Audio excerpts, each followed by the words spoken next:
আসসালামু আলাইকুম। আমাদের চ্যানেলে আপনাদের সবাইকে স্বাগতম।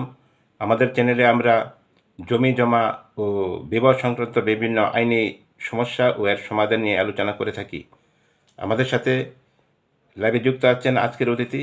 তো চলুন শুরু করা যাক আজকের আলোচনা। আমরা জানি যে আমাদের দেশে বর্তমান একটি চলমান জরিপ হচ্ছে, সেটি হচ্ছে স্যাটেলাইট জরিপ বা বিডিএর জরিপ, বাংলাদেশ ডিজিটাল সার্ভে।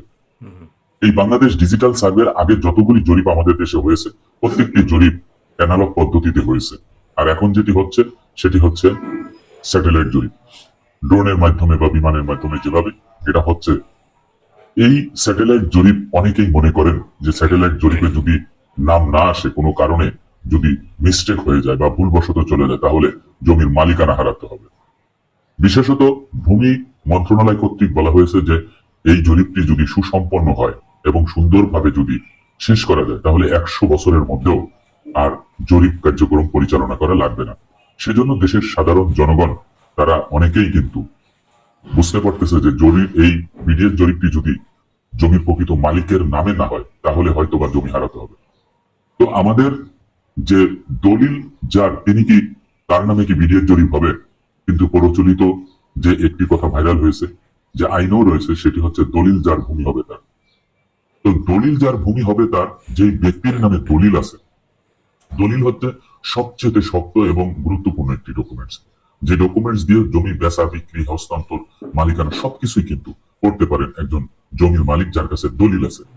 এই দলিল যদি সঠিক উপায়ে যদি দলিলটি করা হয়ে থাকে, এই দলিলের মধ্যে যদি অন্য কোনো ব্যক্তির কোনো সত্য না থাকে, কেউ যদি জমির মালিকানা দাবি না করে, এবং এই দলিল যেই সালে হয়েছে সেই সালের পূর্বে যত খতিয়ান আছে, রেকর্ড খতিয়ান, সেই সকল খতিয়ানের মালিকানার চেন ঠিক রেখে যদি দাতা সম্পত্তি বিক্রয় করে, আর যিনি গ্রহীতা বর্তমান দলিলের মালিক, তিনি যদি সম্পত্তি ক্রয় করে থাকে, তাহলে তিনি কিন্তু জমির প্রকৃত মালিক। কারণ এই দলিলের ভিতর অন্য কোনো ব্যক্তির কোনো সত্য নেই।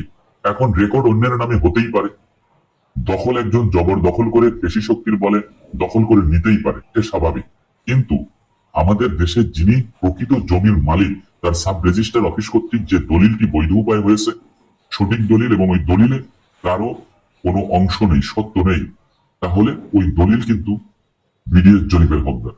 এবং এই বিডিএর জরিপটি ওই দলিল আলার পক্ষেই কিন্তু আসার কথা। কেন আসবে না সেটা পরে আসতেছে। এখন আসা যাক রেকর্ড খতিয়ান। রেকর্ড খতিয়ান আমরা জানি সরকারের একটি দলিল। এই রেকর্ড খতিয়ান সরকার করে সরকারের প্রাপ্তি আদায়ের লক্ষ্যে। সরকার জানতে চায় যে সম্পত্তিটি কার কাছে আছে, কি পরিমাণ সম্পত্তি আছে, কোন শ্রেণীর সম্পত্তি আছে, এবং কি পরিমাণ ভূমি উন্নয়ন কর তিনি আদায় করতে পারবেন। ভূমি মন্ত্রণালয় কর্তৃক ভূমি সংশ্লিষ্ট বিভাগ এই সম্পত্তিগুলি তাদের তদারকি করেন। এখন এই রেকর্ড খতিয়ান যদি কারো নামে ভুলক্রমে হয়ে থাকে, তাহলে কিন্তু প্রকৃত মালিক কিন্তু তিনি নন।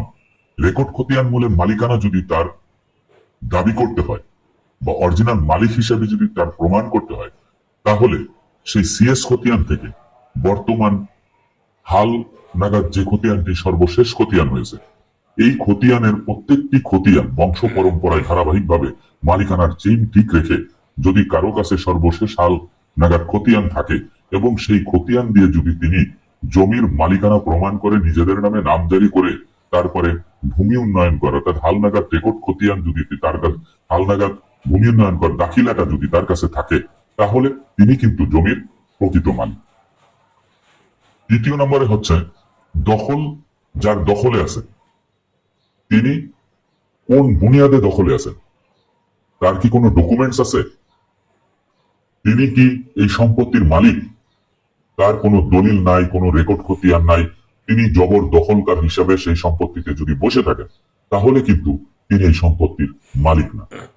ভূমি অপরাধ প্রতিরোধ প্রতিকার আইন 2023-এর 7 ধারায় একটি কথা বলা হয়েছে, যে কোনো ব্যক্তি যদি দখলে থাকে এবং তার যদি দখলে থাকার অধিকার না থাকে, আদালত কর্তৃক যদি কোনো ডকুমেন্টস না থাকে, সংশ্লিষ্ট বিভাগ থেকে যদি কোনো ডকুমেন্টস না থাকে, তাহলে ওই সম্পত্তির দখলদার হিসেবে তিনি দখলে থাকতে পারবেন না, জমির মালিকানা তিনি রাখতে পারবেন না, ছেড়ে দিতে হবে।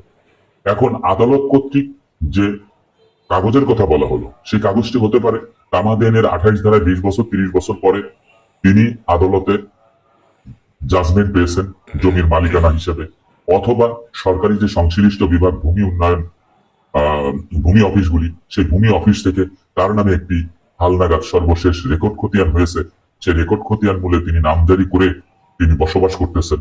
এই সকল ব্যক্তিদের কথা কিন্তু ভূমি অপরাধ প্রতিরোধ প্রতিকার আইনে বলা হয়েছে 7 ধারায় যে তাদেরকে উচ্ছেদ করা যাবে না আদালতের পারমিশন ছাড়া।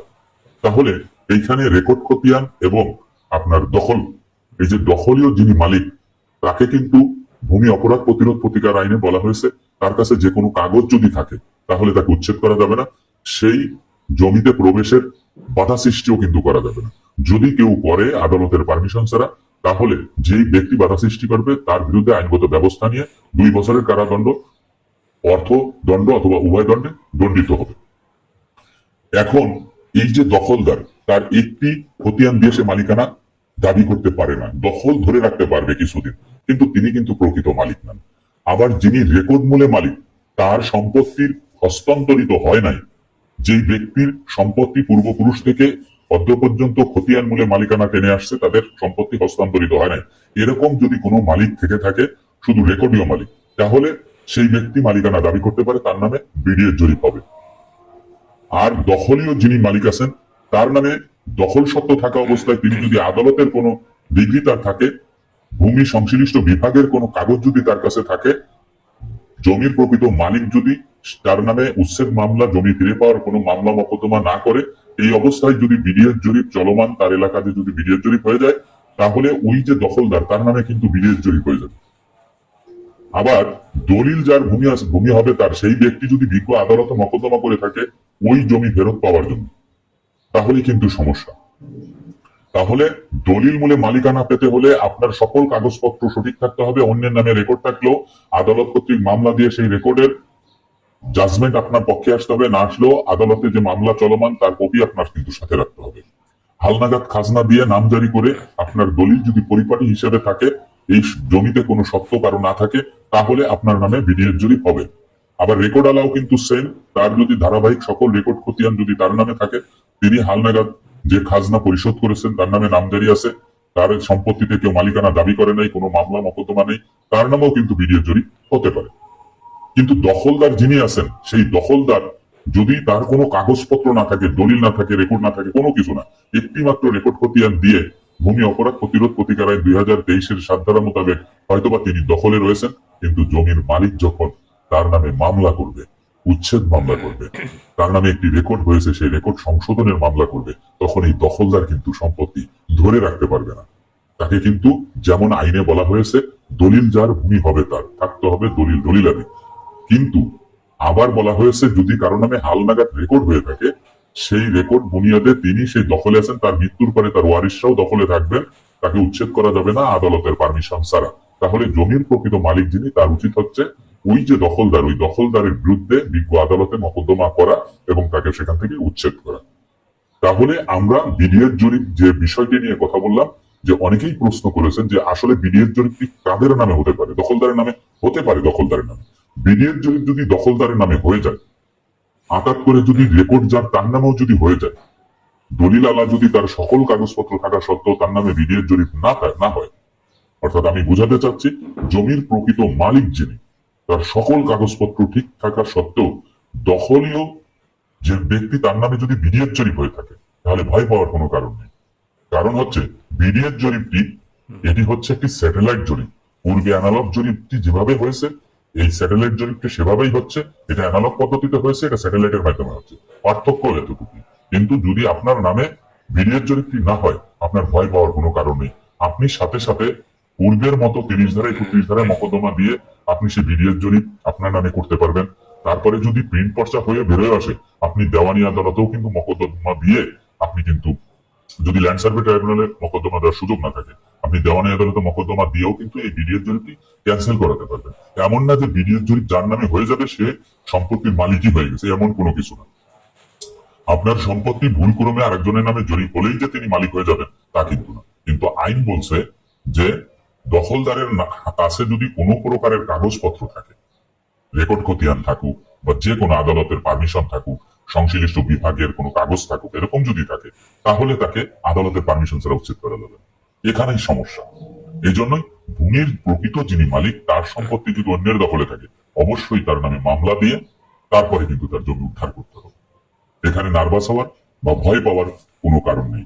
জমির প্রকৃত মালিক তিনি, যার সকল কাগজপত্র মালিকানার চেইন ঠিক রেখে সঠিকভাবে আছে, তার একটি সেট সম্পূর্ণভাবে তৈরি করে বিডিএর জরিপটি যখন আপনার এলাকায় হবে, একটি ফটোকপি সেট বিডিএর জরিপকারকদের হাতে আপনাকে দিতে হবে এবং আপনার সকল কাগজপত্র দেখে বুঝতে হবে এর মধ্যে কোনো ডকুমেন্টস ঘাটতি নেই।